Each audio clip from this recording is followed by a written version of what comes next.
Isang mapagpalang umaga sa ating lahat, mga kapatid ko kay Kristo, mula sa The Solid Rock Morning Devotion. Isang kagalakan na muli tayo ay makapagbulay-bulay sa salita ng Panginoon sa umagang ito. Mga ilang minutong pagbubulay-bulay ng kanyang mga salita upang papurihan at sambahin ang ating Panginoong Hesukristo.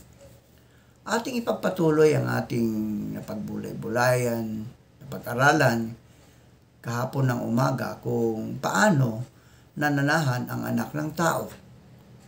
Ayon sa Roma 5:8, ngunit ipinadama ng Diyos ang kanyang pag-ibig sa atin nang mamatay si Kristo para sa atin noong tayo'y makasalanan pa. Ang Diyos ay hindi lang ganap ang kabanalan, kung saan ay hindi natin maabot ang kanyang banal na katangian sa ating sariling kakayahan o kayaman sa ating mga mabubuting gawa. Pero siya rin ay lubos ang pag-ibig at puno ng biyaya at awa. Dahil sa kanyang pag-ibig at biyaya, hindi niya tayo iniwan na walang pag-asa at kalutasan. Tayo po ay manalangin. Ama naming Diyos na mapagmahal, Ikaw ay napako sa krus dahil sa aming mga kasalanan. Maraming salamat, Panginoon, sa walang hanggang pag-ibig na inialay ninyo sa amin. Aming inilalapit sa inyo ang aming mga kapatid na mayroong kagalingan, Panginoon. Nangangailangan ng kagalingan upang sila, O Diyos, ay magkaroon ng kagalingan dahil sa mga karamdaman na kanilang nararanasan. Abutin mo sila, O Diyos, at ito'y iyong pagalingin. Amin din inilalapit sa iyo ang aming mga kapatid na naghahanap buhay sa lansangan, na sila ay ingatan mo, proteksyonan mo sa mga masasama. Amin ding inilalapit sa inyo ang aming mga kapatid na mangingisda, na sila ay ingatan mo sa laot ng karagatan, tulad ng pag-iingat mo sa iyong mga apostol na naroon sa laot, nang ang malakas na bagyo o hangin ay kanilang naranasan, at ito'y iyong pinahinto. Amin ding inilalapit sa iyo, O Diyos, ang aming mga kapatid na mga magsasaka, nagtatanim ng palay, gulay, prutas at iba pa, na sila'y ingatan mo sa kanilang pagtatanim at ilayo mo sila sa anumang kapahamakan, Panginoon. Amin din inilalapit sa iyo ang aming mga kapatid na naghahanap ng trabaho, lokal man o abroad, naway makasumpong sila ng trabaho sa tulong ng imbanal na Espiritu Santo. Maraming salamat, O Diyos, sa mga katugunan sa aming mga panalangin, sa pangalan ni Hesukristo na aming Diyos at tagapagligtas. Amen at amen. Ito ang magandang balita ng Biblia, ang mensahe ng mabuting balita. Ang mensaheng ito ay tungkol sa libreng kaloob ng sariling anak ng Diyos na naging tao, ang Diyos tao. Namuhay ng walang kasalanan, namatay sa krus para sa ating kasalanan, at binuhay mula sa libingan na nagpapatunay na siya ay anak ng Diyos at nagpapatunay ng kahalagahan ng kanyang pagkamatay para sa atin bilang ating kapalit.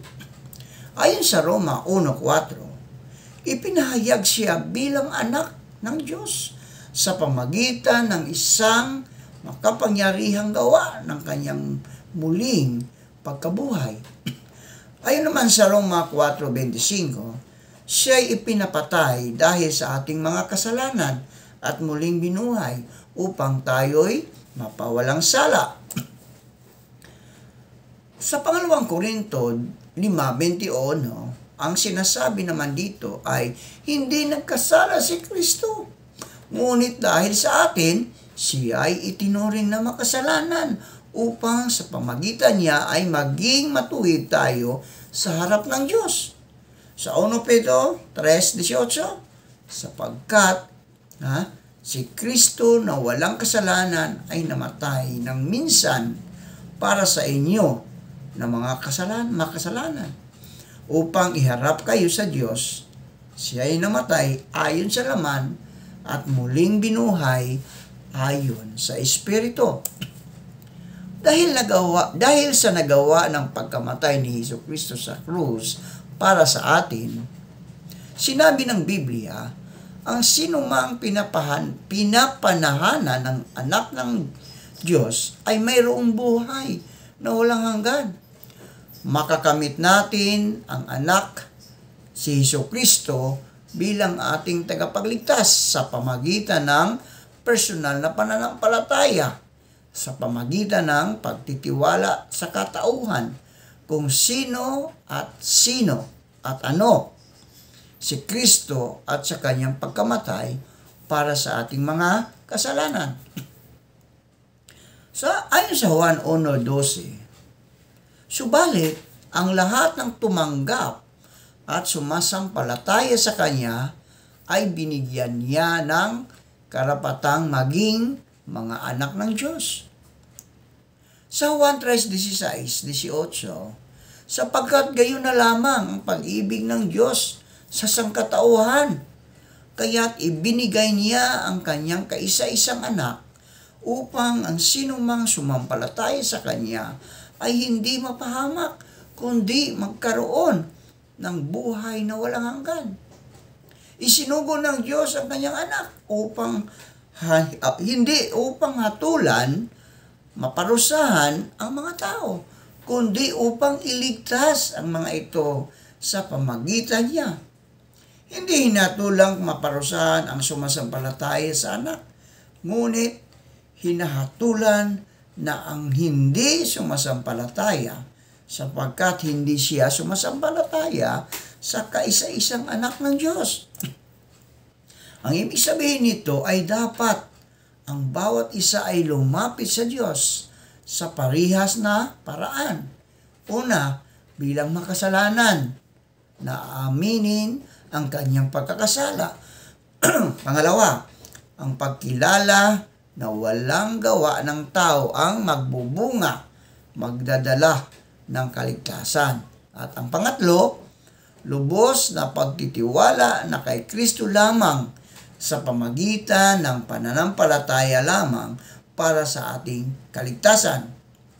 Kung gusto mo na tanggapin at pagtiwalaan si Kristo bilang sariling tagapagligtas, pwede mong ipahayag ang iyong pananampalataya kay Kristo sa pamagitan ng maikling panalangin at umaamin sa iyong pagiging makasalanan, pagtanggap ng kanyang kapatawaran at sa pagbibigay ng iyong pananampalataya kay Kristo para sa iyong kaligtasan. Kung ikaw, kaibigan, kapatid, ay nagtiwala na kay Kristo, kailangan mo na matutunan ang bagong buhay mo at kung paano mamuhay sa Panginoon. Aming iminungkahi na ikaw ay simulang pag-aralan ang abakada para sa paglagong espiritual. Ang mga araling ito ay magdadala sa iyo ng mga paunang kaututuhanan mula sa salita ng Diyos at ito ay makakatulong sa iyo na magtayo ng matibay na haligi ng iyong pananampalataya kay Kristo. Manalangin tayo. Salamat, Panginoon, sa panibagong araw at buhay. Aming inialay sa inyo ang buong araw na ito at ang aming mga mahal sa buhay. Ilayo mo kami at gabayan mo kami, patnubayan kami sa araw na ito at ilayo sa anumang kapahamakan.